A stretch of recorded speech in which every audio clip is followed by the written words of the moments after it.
Hello everyone, my name's Laura and I work for Action Together in Rochdale. I'm the volunteering and admin assistant. And today I'm joined by Natalie Painting from the Carers Hub in Rochdale. Hi Natalie. Hiya, you all right? Yeah, I'm very well, thank you. So Natalie's here today. She's going to talk a bit about the work they do, how you can get involved, and the best way sort of to apply for volunteer opportunities in their charity.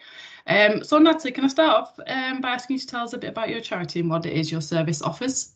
Yeah, so I work for the Carers Hub in Rochdale, and we support unpaid carers throughout the Rochdale boroughs. So we ask for anybody who is an unpaid carer. So it might be somebody who is supporting a family member, a friend, a neighbour, and any sort of role that they do, caring role that they do that's unpaid for that person.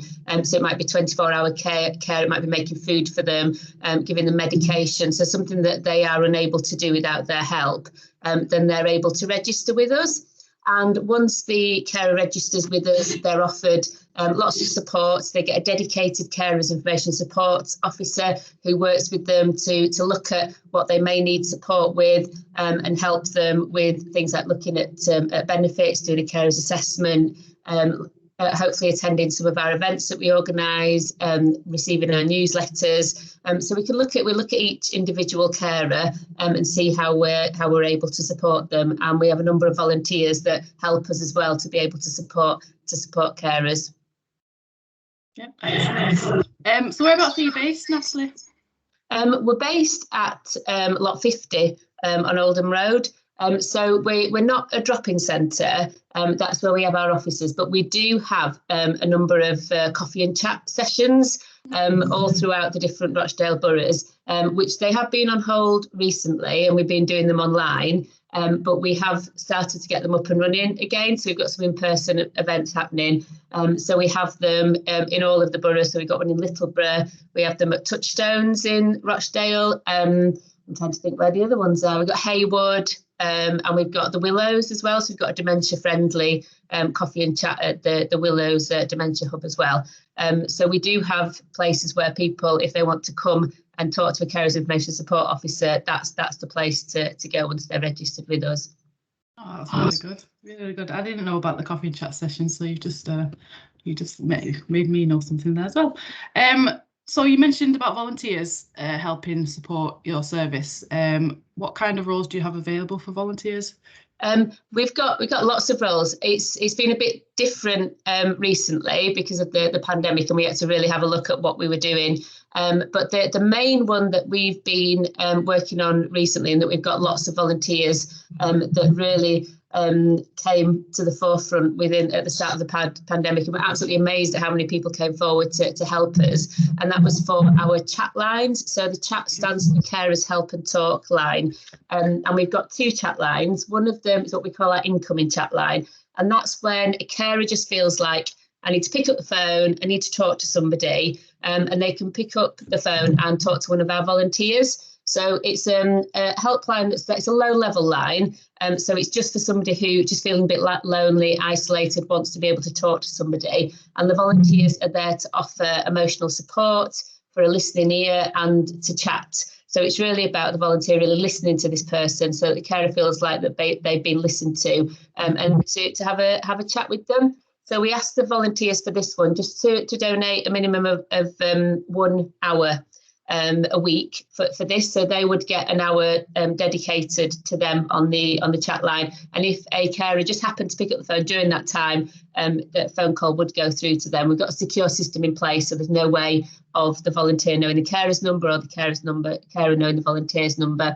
We also have our outgoing chat line, which is where we kind of flipped that over, where we realised that there were lots of carers that really needed a regular contact with somebody. So it wasn't just a case of just picking up the phone and talking to somebody on an ad hoc basis. So what we do is we have, I think last month it was more than 200 calls were made to carers, and what happens is that we match a volunteer with a carer, and then usually at the same time each week the volunteer will call the carer to have a chat with them. So it's like a telephone befriending service. So again, they're there to offer a listening ear and emotional support. So they're the two main ones at the moment, and it's been really lovely on the outgoing chat line to hear the stories of how the volunteers have been able to support the carer, And some of the carers have said that it's really been a lifeline for them, and they look forward to, they know every week that there's so many different things happening in their lives and they don't know what's going to happen from one day to the next. But when it comes to the call, they know every week they're going to get a call from the volunteer, and it's just really nice to offload and to be able to talk to somebody. So we've had so many excellent feedback from that, and we're really grateful to Action Together, because you found us lots and lots of volunteers that have been supporting us with that as well. We also do our coffee and chat sessions, so we usually have volunteers that help at that. So the volunteers there will come along, sign people in, make sure that the carers are happy, have everything that they need. If our staff members are busy, then the volunteer can talk to the carers and see if they need to talk to the carers information support worker, and then pass them on to them when they're able to. So we love to have volunteers there. We are hoping to start up our sitting-in service as soon as we can. So the sitting-in service is where the carer, the volunteer will be matched with a carer and the person they care for, and they will sit in their homes for a couple of hours each week to sit with the cared for while the carer gets a chance to have a break. So it's really to our carers that are able to use this service. It just means that it might be the only 2 hours that they get to take a break to themselves each week. So some of them go out and do the shopping, others just go upstairs and watch TV for a couple of hours, some catch up on their admin. A lot of them actually stay with the volunteer, and all three of them talk together. And it's just nice to have that external contact as well. We have volunteers also support our young carers team. So at the moment, we've got a volunteer that supports admin and also comes along to the Zoom sessions. It's like an extra pair of eyes and to talk to the young carers. We also have a volunteer counsellor as well. So we've got a qualified counsellor who volunteers their time to support 4 carers at a time as well, which is person-centred therapy, which is absolutely amazing. And it also means that we don't have much of a waiting list for a counsellor. There's quite often people who need support for a counselling service. It takes a long time to get them through those. At the moment, we've got a pretty quick response on that. And we are, this is like breaking news really, we've got a few new schemes that we're setting up. So we're in the process of a pilot scheme for our pen pal scheme, which is where we found a few carers don't particularly want to talk to somebody, but like the writing and receiving a letter through the post. So we've got, we'll be matching carers with volunteers, and they'll be writing to each other. And then also we're hoping to launch a walk and talk role as well, which is where the volunteer will meet up with the carer and just go for a little walk with them around the local area. So the carer is able to take a break, go out, get some fresh air, and hopefully good for their well-being. And whatever helps the carer in turn can help the person that they care for. Because if the carer is feeling well, then that can help the person that they're caring for as well. So yeah, that's all of them.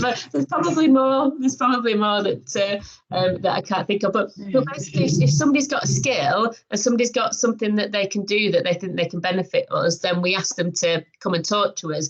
For example, I was at a Carers Week event 2 years ago now, and a gentleman came up to me and was asking what I was doing, and he explained that he was a carer, and he said, "Oh, I do fitness classes. Do you think I could volunteer and do fitness classes for you?" And now he does every fortnight. He does online fitness sessions for our carers, and we actually managed to do an in-person one recently as well in the park, which was brilliant. So yeah, if somebody's got something that they think that they can offer, then please do come forward, and we'll have a conversation with them. Oh, that's excellent. And yeah, you've got a lot going on, and that is breaking news. Them 2 ideas are really, really good. I like the pen pal. Everyone likes getting letters in the post, even even kids do, adults do, everybody. Yeah, and to have that chance to write back, sometimes you put more in a letter than you can in person, so it's a lot more personalised. I like that. And the walk and talk is a great scheme. So yeah, you have to let us know when they're kind of up and running and in progress, definitely. And can I just say, the volunteers that we've sent to the Carers Hub, the feedback has always been excellent, from the application process, going through the process to training to actually being in the role. Every single one of them love it, and they more often than not they want to give more of the time. So thank you very much for giving something to our volunteers as well, because they really, really appreciate it. Oh, that's what they really enjoy it. It is, honestly. So do you need to have any specific experience or skills to do, say, the chat line role? Or not? No, you don't particularly need any qualifications. We just need people who are happy to talk, really. Yeah. So people that are confident and comfortable with talking to people. We do have quite comprehensive training for the chat line. So for all of our roles, we ask volunteers to complete an application form. And then with the application form, we ask our volunteers to put 2 references down. So we contact those 2 people. We also do a DBS check as well, which is enhanced, and that is for people working in the child and adult workforce. So it's the most comprehensive DBS, and we ask for them to then register that online. So it's a benefit for them then, and they're able to use that hopefully for other roles in the future as well. And then we do training that's specific to the role as well. So for the chat line, at the moment we're doing online training. It's about an hour and a half, 2 hours, where we go through kind of the logistics of making a call, what kind of things to talk about on the call, how to keep somebody talking. And then we do a little bit of safeguarding on that as well. And we also do a full safeguarding session as well. So there is quite a bit of training. We do an induction as well. So usually there's kind of 3 training sessions, video calls with our volunteers. And what's happened recently with kind of everything going online is it's actually meant that we've been able to streamline the process and make it quicker. And I think the volunteers have also enjoyed it, because when we do the training, they're always on with other people as well, so they can see other people. And I think it's might listen to questions that they might not have wanted to ask themselves. So I think sometimes it's a bit more of an open forum that way. So we do quite comprehensive training for it, but we usually, because it is streamlined and we can do it all online, we can usually start a volunteer from once they've completed the application form. It usually takes between about 10 days and 3 or 4 weeks. Wow.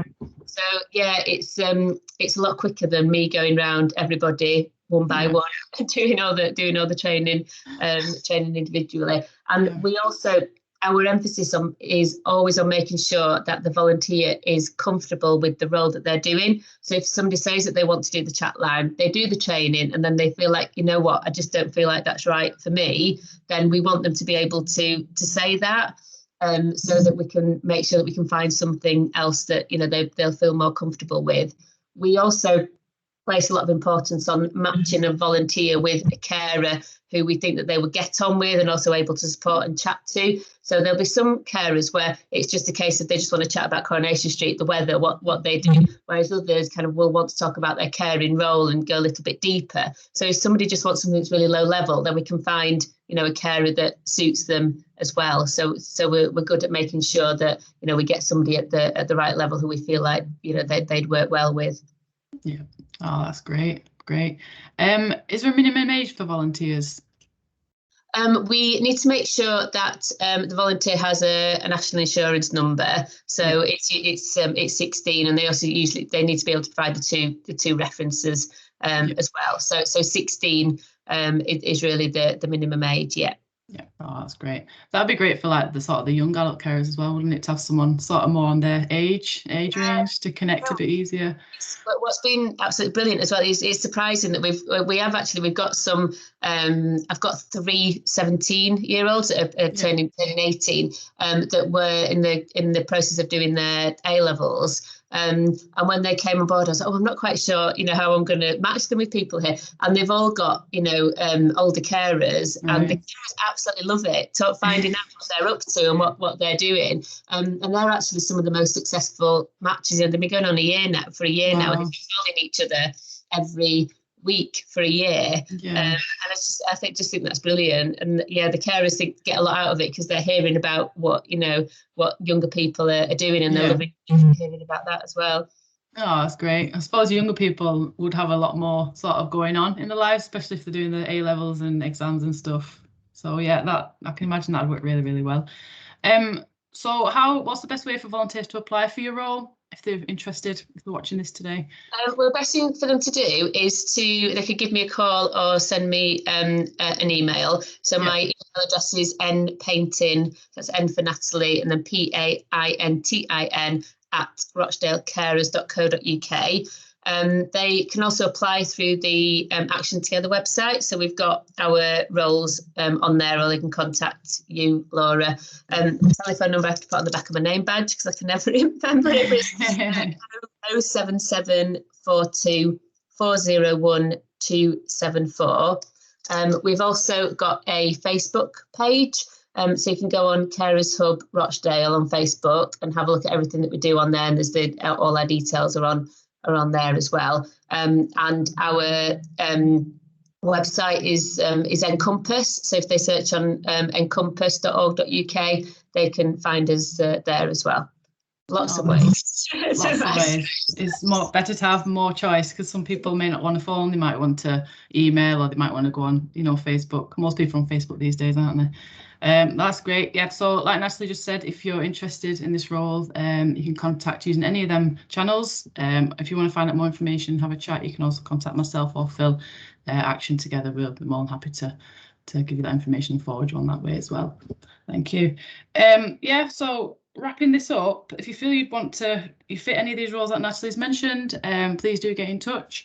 Like I've said, the volunteers we've sent there before, all excellent feedback, they love it. And we want to get as many volunteers helping. Obviously, the service is very, very important for the carers' mental health and well-being.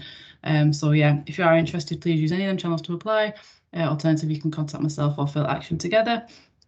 Is there anything else you'd like to add before we end the session, Natalie? Just really that the volunteering, it doesn't really end once somebody becomes a volunteer. We do offer lots of support afterwards as well. So we make sure that we keep in regular contact with the volunteers. So every volunteer has a mentor, and then we offer regular supervisions. We do video newsletters, so a bit like this, where I chat with one of my colleagues about what we do, what we're up to. We do regular social events as well. So we do every year we have a Christmas party. We've just met in the park and have an afternoon tea together. We do drop-in sessions online as well, where I'll just have an hour where I'll be on Zoom, and if people just want to come on and talk to me about something, then they can do. And we've also got a really good e-learning platform. So it's called My Learning, and it's the same kind of online learning platform that the staff have as well. So there's more than 40 courses on there. So there's all sorts of different things that volunteers can do. And we also offer Connect 5 training as well, which is mental health training. So it's how to support yourself in your own mental health and supporting others as well. So whenever we've got any training, it's always offered to the volunteers as well, which I think is is really good that we're able to offer that.